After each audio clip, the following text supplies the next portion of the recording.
नमस्कार, प्रणाम, जय श्री राम आप सभी साथियों को। साथियों, अभी कुछ दिन पहले संघ प्रमुख मोहन भागवत जी ने 75 की उम्र में बाजू हटने अर्थात संन्यास लेने का जिक्र किया और वह बात उन्होंने अगर सार्वजनिक रूप से कही है तो वह अपनी लिए कही है, लेकिन लोग इसको नरेंद्र मोदी जी से जोड़कर भी देख रहे हैं। लेकिन जहाँ तक मेरा मानना है कि संघ प्रमुख मोहन भागवत जी के 75 वर्ष पूर्ण होने पर जो संन्यास लेने की बात है, वो कहीं न कहीं मोदी जी पर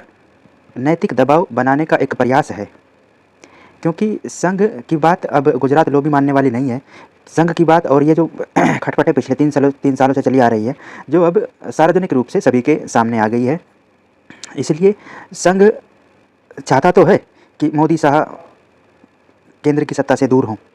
सरकार से दूर हों, लेकिन इनके अडिगपन को देख करके गुजरात लोबी के अब संघ भी आर पार के मूड में है और संघ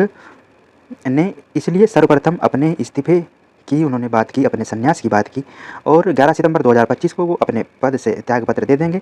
और इससे कहीं ना कहीं जनता की ओर से एक दबाव बनाने का प्रयास किया जाएगा मोदी जी पर कि वो भी 75 वर्ष पूर्ण होने पर अपने पद से त्यागपत्र दे दें और सक्रिय राजनीति से संन्यास ले लें और फिर मार्गदर्शक मंडल में जाए। लेकिन नैतिकता या नैतिक चीज़ों का प्रभाव उन पर पड़ता है जिनके अंदर नैतिकता हो या नैतिकता का ज्ञान हो।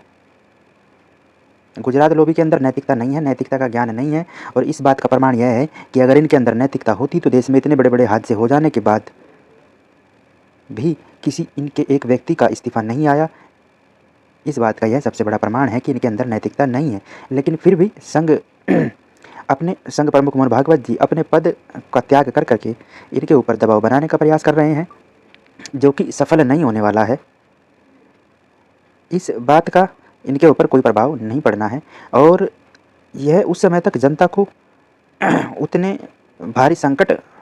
में पहुंचा देंगे, देश में ऐसे हालात बना देंगे कि आप ना तो मोहन भागवत जी के इस्तीफे की चर्चा कर पाओगे और ना ही माननीय प्रधानमंत्री नरेंद्र मोदी जी के इस्तीफे की चर्चा कर पाओगे। नमस्कार, प्रणाम, धन्यवाद।